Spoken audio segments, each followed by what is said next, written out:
បងស្រីច្បង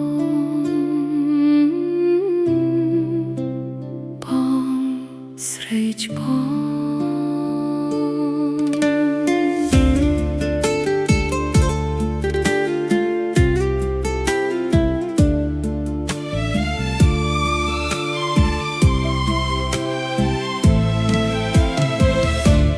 បងស្រីច្បងលើផ្ទះម្នាក់ឯងទទួលបន្ទុកធ្ងន់លើស្មាទាំងពីរ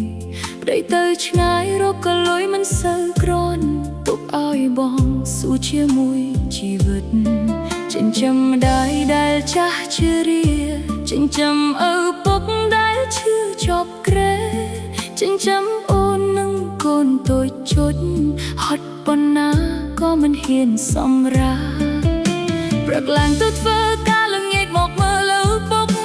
ជីវិតរត់តាមបំណុលគ្មានពេលឈប់ទឹកភ្នែកលះក្នុងចិត្តមិនណយអ្នកណាឃើញស្នាមញញឹមคล้ายបង្ការឈឺចាប់បងស្រីច្បងអើយបងស្រីច្បងហេតុអ្វីជីវិតបងលំបាកកុំលេស៊ូគ្រប់យ៉ាងដើម្បីគ្រួសារព្រោះខ្លួនឯងស្ទើរអស់កម្លាំងបងស្រីច្បងអើយបងស្រីច្បងកាន់ទុកផ្ទះនេះមិនអោយរលំស្រក់ទឹកភ្នែកក៏នៅតែឈរដើម្បីមនុស្សដែលបងស្រឡាញ់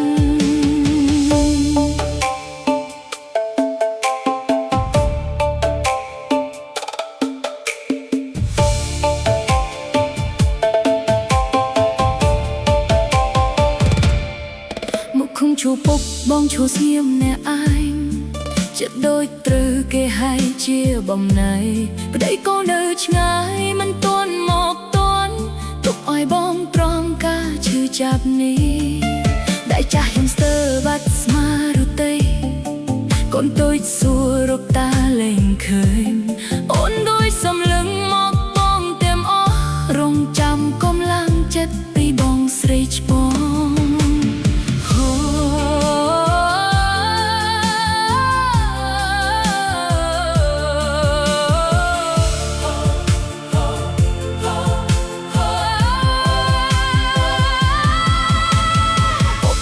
កូនសូមឲ្យពុកភ័ក្រឡើងវិញកូននៅមិនទាន់បានកប់ស្នងគុណហេតុអ្វីចាស់ចេញទុកកូនឲ្យនៅឯកាឲ្យកូនស្រែកយំរហូតគ្មានសំឡេ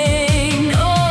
បេះដូងកូនឈឺណាស់ពុកអើយវេលមកឃើញពុកបាត់ភ្នែករហូតបាត់ភ្នែកធូរជំនួសពាក្យទាំងអស់សល់តែការនឹករលឹកមិនចេះចប់បងស្រីច្បងអើយបងស្រីច្បងហេតុใดជីវិតបងលំបាកកុំលេ